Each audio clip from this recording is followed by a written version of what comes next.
जय हिंद दोस्तों, आप सभी लोगों का हमारे द पढ़ाई करो चैनल में बहुत बहुत स्वागत है। फ्रेंड्स, हम इसमें बायोलॉजी का इम्पॉर्टेंट क्वेश्चन देखेंगे। ठीक है, काफ़ी इम्पॉर्टेंट है। तो चलिए फर्स्ट क्वेश्चन स्टार्ट करते कि who of the following is non is the father of biology. ठीक है, यानी कि बायोलॉजी का पिता इनमें से किन्हें कहा जाता है। तो आपका आंसर हो जाएगा अरिस्टल, यानी सी। ठीक है, अरिस्टल को जो है फादर ऑफ बायोलॉजी कहा जाता है। चलिए नेक्स्ट है कि who of the following is known as the father of botany. ठीक है, बॉटनी का पिता जो है किसको कहा जाता है। तो ये आपका आंसर हो जाएगा थियोफ्रेस्टस, यानी ऑप्शन नंबर डी। थियोफ्रेस्टस को जो है बॉटनी का पिता कहा जाता है। ठीक है, और ये अरिस्टल के स्टूडेंट थे और इनकी एक बुक थी हिस्टोरिया प्लांटरम। ठीक है, उसमें क्या था कि प्लांट का हिस्ट्री ऑफ प्लांट था उसमें। ठीक है, प्लांट का हिस्ट्री वगैरह उसमें था। तो आपका आंसर हो गया ऑप्शन नंबर डी। नेक्स्ट है which of the following is non is the father of Indian botany. ठीक है, इंडियन बोटानी। तो यानी कि भारतीय वनस्पति का पिता किसे कहा जाता है। तो ये आपका है विलियम रॉक्सवर्थ को भारतीय वनस्पति का पिता कहा जाता है। और ये जो आपका है लगभग इनका पीरियड रहा था 1776 से 1793। और दूसरी चीज़ है कि स्कॉटिश थे। ठीक है, स्कॉटलैंड के रहने वाले थे और इन्होंने जो अपना काम किया था इंडिया में कोरोमंडल तट पे। चलिए नेक्स्ट है who is called the father of taxonomy.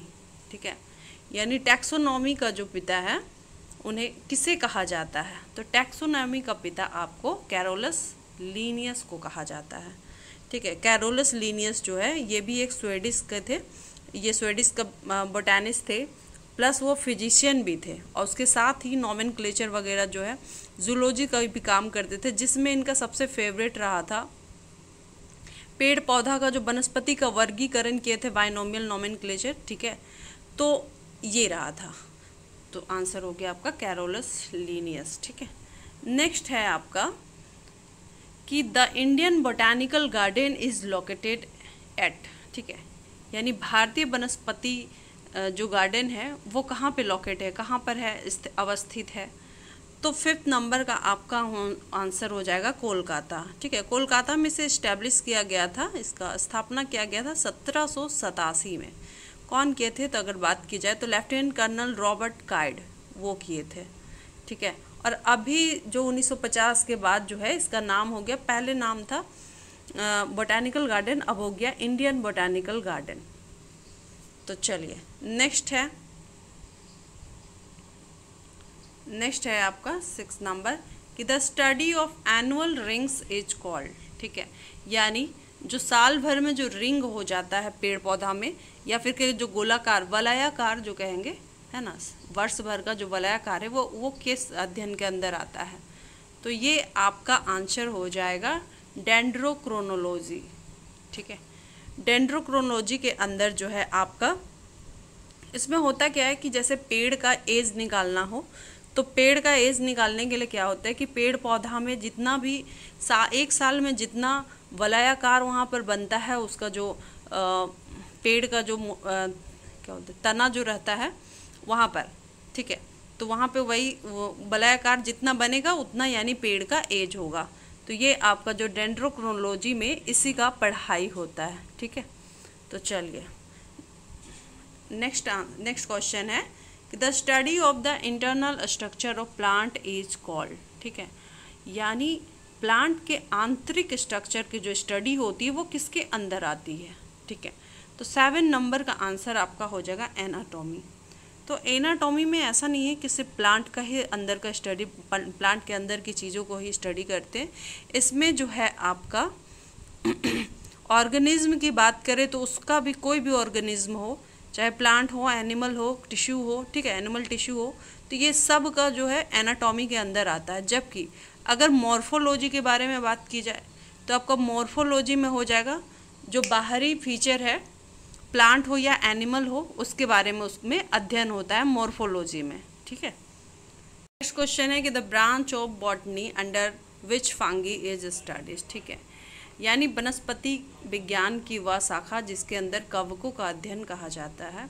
किया जाता है, तो इसका आंसर हो जाएगा आपका माइकोलॉजी बी नंबर। ठीक है, माइकोलॉजी के अंदर जो है ये सब। अगर बायोलॉजी का और ब्रांच की बात करें तो इसमें आपका जो है मॉर्फोलॉजी हो गया, एनाटॉमी हो गया, पैथोलॉजी हो गया, जेनेटिक्स स्टडीज़ हो गए, तो ये सब जो है आपका इसके ब्रांच हो गए बायोलॉजी के। ठीक है, नेक्स्ट क्वेश्चन है कि लाइकेंस आर इंडिकेटर्स ऑफ। ठीक है, यानी लाइकेन किसके सूचक करता है, तो ये आपका एयर पोल्यूशन हो जाएगा, ए नंबर। ठीक है, जनरली अगर देखा जाए तो लाइकेन जो है यूज किया जाता है एयर पोल्यूशन के बारे में, इंडिकेटर इसका माना जाता है। ठीक है, स्पेशली अगर किस गैस की बात हो जाए तो सल्फर डाइऑक्साइड को ये अच्छे से बताता है कि सल्फर डाइऑक्साइड का कितना ज़्यादा है, कम है, इस तरीके का।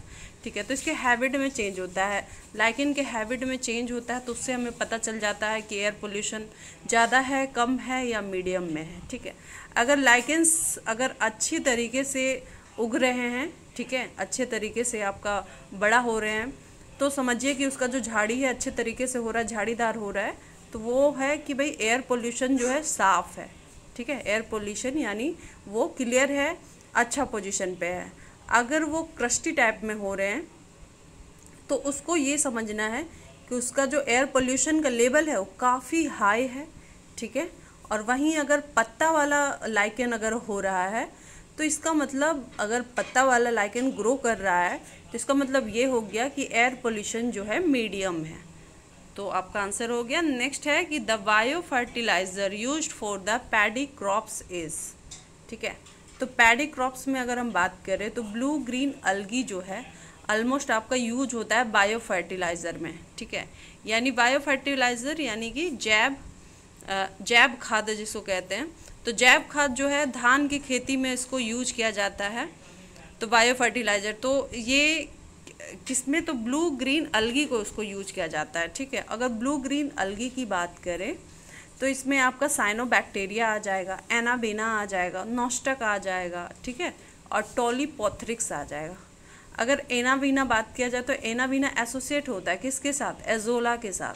ठीक है, ऐसे ऑलमोस्ट हमें पता है कि ये सब में क्या पाया जाता है, नाइट्रोजन पाया जाता है।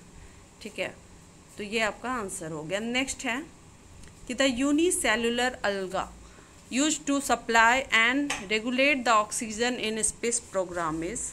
जो स्पेस प्रोग्राम यानी कि जो वायुमंडल का ये हुआ, तो उसमें ऑक्सीजन सबसे ज़्यादा कौन सा यूनिसेलुलर जो है वो सप्लाई करता है, तो इसका आंसर आपका हो जाएगा क्लोरेला। ठीक है, क्लोरेला जो है आपका लगभग 2.3 किलोग्राम जो है केजी अलगा, ये आपका जो है क्लोरेला, इसका पूरा नाम है क्लोरेला पैरानोडोसा। ठीक है, ये नाम है। तो ये ऑक्सीजन आपका सप्लाई करता है कहाँ, स्पेस में सबसे ज़्यादा। ठीक है, नेक्स्ट है in which of the following chlorophyll doesn't exist. ठीक है, यानी निम्नलिखित में से या इनमें से किस में जो है क्लोरोफिल जिसमें एग्जिट नहीं करता है।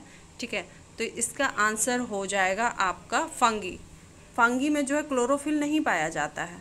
ठीक है, बाकी अगर हम बात करें तो अलगी में पाया जाता है, ब्रायोफाइट्स में पाया जाता है। ठीक है, टेरिडोफाइट में पाया जाता है, ये सब प्लांट में आते हैं। अलगी हो गए, ब्रायोफाइट, टेरिडोफाइट, ये सब आपका जो है पेड़ है जिसमें क्लोरोफिल पाया जाता है। जबकि फंगी की अगर बात करें तो ये लगभग जानवर के जैसा उसको माना जाता है, एनिमल के बराबर माना गया। क्यों, क्योंकि ये जो है मांसाहारी होते हैं। ठीक है, और इनमें जो है क्लोरोफिल नहीं पाया जाता है, तो आपका आंसर हो जाएगा 12 का बी, फंगी।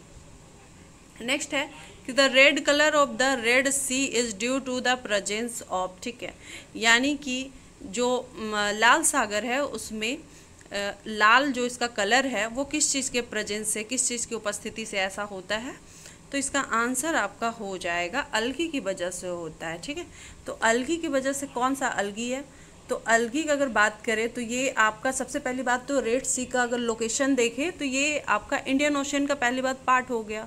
और ये किसके बीच में है, अगर ये क्वेश्चन आए तो अफ्रीका और एशिया के बीच में है हमारा लाल सागर। ठीक है, तो अलगी की अगर बात करें तो कौन सा अलगी, तो फाइलम साइनोबैक्टीरिया, जिसको साइंटिफिक जिसका नाम है ट्रिकोडेशियम इरिथ्रियम। ठीक है, ये नाम है। इसके अलावा और भी कुछ पिगमेंट पाए जाते हैं जिसकी वजह से जो सी है, जो सागर है, वो लाल या फिर गुलाबी दिखता है। वो कौन कौन सा पिगमेंट है? तो आपका हो गया, एक है फाइकोबिलिन, फाइकोइरिथ्रिन और फाइकोसाइनिन। ठीक है, तो ये याद रखिएगा, फाइको से रिलेटेड है तो इसीलिए फाइको सब में लगा हुआ है। नेक्स्ट क्वेश्चन है कि lichen is a composite combination of two organism. ठीक है, यानी लाइकेन जो है किन दो जीवों से बना हुआ है, किन दो ऑर्गेनिज्म से बना हुआ है? तो ये आपका आंसर हो गया अलगी एंड फंगस। ठीक है, फंगी। तो ये आपका डी नंबर आंसर हो जाएगा। तो ये जो है अलगी और फंगी जो है दोनों में कौन सा रिलेशन रखते हैं? तो सिम्बायोटिक रिलेशन रखते हैं, शायद हिंदी में इसको सहसंबंधी करके बोलते हैं, तो वो हो गया। ठीक है, हाँ। नेक्स्ट है 15 number, the litmus paper utilize in the chemical laboratories is made up. ठीक है, यानी कि जो लिटमस पेपर है जो केमिकल लेबोरेटरी में बात करें वहाँ पे यूज होता है, तो ये किस चीज़ से बना हुआ रहता है? तो ये आपका जो 15 नंबर का आंसर हो जाएगा, ये बना हुआ रहता है लाइकेन से। ठीक है, लाइकेन से ये बना हुआ रहता है। अगर लिटमस पेपर यूज की हम बात करें तो ये आपका पहली बात तो पीएच स्केल जो है, पीएच सब्सटेंस को नापता है। ठीक है, और दूसरी चीज़ ये किस किस चीज़ से बना हुआ रहता है? अगर एग्जैक्ट बोला जाए तो सेल्यूलोज से भी बनता है लाइकेन। ठीक है, सेल्यूलोज, लाइकेन और कुछ कंपाउंड होते हैं उससे बनता है लिटमस पेपर। ठीक है, अगर बात करें कि लिटमस पेपर किस लाइकेन से बना हुआ रहता है, तो उसका नाम है रोचेला टिंक्टोरिया या फिर लेकानोरा टेटेरिया। ठीक है, तो एक हो गया आपका, कौन सा हो गया लाइकेन?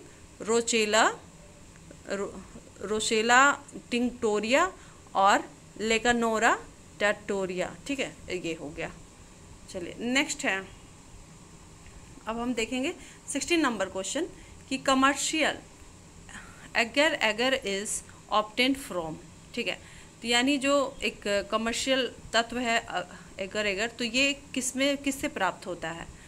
तो आपका इसका आंसर हो जाएगा ग्रेसिलेरिया से। ठीक है, ग्रेसिलेरिया से ये प्राप्त होता है। अगर ये बात करें ग्रेसिलेरिया और ग्रेसिलेरिया और जिजार्टिना, ये मेंबर हैं किसके? रेड अलगी के ये मेंबर हैं। ठीक है, चलिए नेक्स्ट है 17, एजोला क्या है? तो आपका एजोला जो है एक्वस फर्न है। ठीक है, तो ये पानी में पाया जाने वाला फर्न है एजोला। तो एजोला क्या होता है? ये एक तो एक्वस फर्न है, प्लस ये ब्लू ग्रीन अलगी का जो है मेंबर है। ठीक है, एनाबेना जिसको कहते हैं। और अगर ये दोनों जो है एजोला और ये सब जो है, तो ये बायो फर्टिलाइज़र हैं। ठीक है, और ये धान के खेत में यूज किया जाता है। क्यों? नाइट्रोजन को फिक्स करने के लिए। इनके पास ये कैपेबिलिटी होती है कि नाइट्रोजन को स्थिर कर लेते हैं। ठीक है, इसलिए नेक्स्ट क्वेश्चन है कि which of the following is used as an ornamental plant. ठीक है, ऑर्नामेंटल प्लांट के रूप में किसे यूज किया जाता है? तो 18 नंबर का आपका आंसर हो जाएगा सी, यानी सेलाजिनेला इसमें। और ये किस फैमिली से आता है? तो इसका फैमिली का भी नाम है सेलाजिनेलस। ठीक है, नेक्स्ट है which of the following bears naked seed. ठीक है, यानी निम्नलिखित में से इनमें से कौन सा है जो जिसे क्या बोलता है, मतलब नेक्ड सीड्स यानी कि नग्न बीज जिसको कहा जाता है। तो ये आपका आंसर हो जाएगा जिम्नोस्पर्म। जिम्नोस्पर्म को जो है नेक्ड सीड के नाम से भी जाना जाता है, या इसके अंदर ही आता है जिम्नोस्पर्म के अंदर। यानी कि जिम्नोस्पर्म मतलब ये हो गया कि उसमें कवर नहीं है, तो वो नेक्स्ट सीड आ गया। ठीक है, क्वेश्चन है कि which of the following is a living fossils. ठीक है, यानी इनमें से कौन सा है जो जीवित जीवाश्म मतलब है। ठीक है, तो 20 नंबर का आंसर हो जाएगा साइकस। ठीक है, साइकस जो होता है, साइकस जो है वो कंसीडर किया जाता है किसमें? जीवित जीवाश्म में इसको कंसीडर किया जाता है। ठीक है, ऐसे तो जो भी जीवाश्म होते हैं तो ऑलमोस्ट उसको डेड माना जाता है, लेकिन जो साइकस होते हैं उसको जीवित जीवाश्म में उसको कंसीडर किया जाता है। नेक्स्ट है चिलगोजा इज ऑब्टेन्ड फ्रॉम। ठीक है, चिलगोजा हमें किससे प्राप्त होता है? तो चिलगोजा जो है ये आपको पाइनस से प्राप्त होता है, पाइनस यानी ऑप्शन नंबर बी। ठीक है, चिलगोजा कहाँ से? पाइनस ग्रेडियना, इससे प्राप्त होता है। और ये खाने के लिए जो है, मतलब ये खाने वाली चीज़ है। तो ये ताड़ का जो बीज होता है, जो नट होता है, उससे प्राप्त होता है। ठीक है, और इसमें क्या क्या पाया जाता है? आपका चिलगोजा में बात करें तो कार्बोहाइड्रेट मिलेगा, प्रोटीन मिलेगा। ठीक है, और इसको जनरली एक आमतौर पर लैंग्वेज पे इसको बोला जाता है चिलगोजा या नेजा। ठीक है, नेक्स्ट क्वेश्चन है कि सागो इज ऑब्टेन्ड फ्रॉम। तो सागो आपको जो है कहाँ से मिलता है? तो 22 का आंसर हो जाएगा साइकस। ठीक है, साइकस से जो है हमको सागो एक साबूदाना का टाइप हो गया, तो ये साइकस रिवोल्यूटा से हमें सागो मिलता है। ठीक है, चलिए नेक्स्ट है 23 कि the age of tree is estimated by. ठीक है, यानी किसी पेड़ का जो आप पता लगा सकते हैं, अनुमान लगा सकते हैं कि कितना उम्र हुआ, तो ये कैसे? ठीक है, तो 23 का आंसर आपका क्या हो जाएगा? Counting the number of annual rings, यानी साल भर में जो उसका वलयाकार होता है तो वो कितना बन रहा है उससे हम पता लगा सकते हैं। ठीक है, इसके बारे में हमने पहले भी डिस्कस किया था। और ये किसके अंदर होता है? इसकी स्टडी जो है ये डेंड्रोक्रोनोलॉजी के अंदर जो है इस चीज़ की पढ़ाई होती है। ठीक है, नेक्स्ट है कि which of the following gas is necessary for the process of photosynthesis, यानी फोटोसिंथेसिस में कौन सा इसमें से ज़रूरी गैस है जो प्रोसेस, मतलब जिसका फोटोसिंथेसिस के प्रक्रम में यूज होता है? तो 24 का आपका आंसर हो जाएगा CO2। ठीक है, CO2 जो है एक ऐसा गैस है जो फोटोसिंथेसिस में सबसे ज़रूरी माना जाता है। ठीक है, और ये एक कच्चा मटेरियल के रूप में लगभग इसको यूज किया जाता है। ठीक है, और ये फिक्स करता है। और उसके बाद CO2 अगर बात करें तो कन्वर्ट करता है क्या? शुगर में। ठीक है, किससे? ग्रीन प्लांट के थ्रू, हरे पौधे के थ्रू जो है ये शुगर में कन्वर्ट करता है CO2। ठीक है, चलिए नेक्स्ट है कि which of the following metal is found in the chlorophyll, यानी इनमें से कौन सा मेटल धातु है जो क्लोरोफिल में पाया जाता है? तो इसका आंसर हो जाएगा मैग्नीशियम। ठीक है, 25 का आंसर हो जाएगा मैग्नीशियम। क्यों? क्योंकि क्लोरोफिल जो है, क्लोरोफिल का रिंग में अगर हम बात करें तो इसका नाम है प्रोफीरियन रिंग। ठीक है, वो कहाँ पाया जाता है? क्लोरोफिल का हार्ट में कहा जाता है कि प्रोफीरियन रिंग नाम है उसका, और उसमें मैग्नीशियम आपका पाया जाता है। तो thank you so much guys, please मेरे चैनल को लाइक, कमेंट, शेयर, सब्सक्राइब करें। और मेरा और भी जो सिंधु घाटी सभ्यता वगैरह का है तो प्लीज़ उसको देखें, जो आप लोग नहीं देखे होंगे, बहुत ही हेल्पफुल होगा। थैंक यू सो मच, जय हिंद।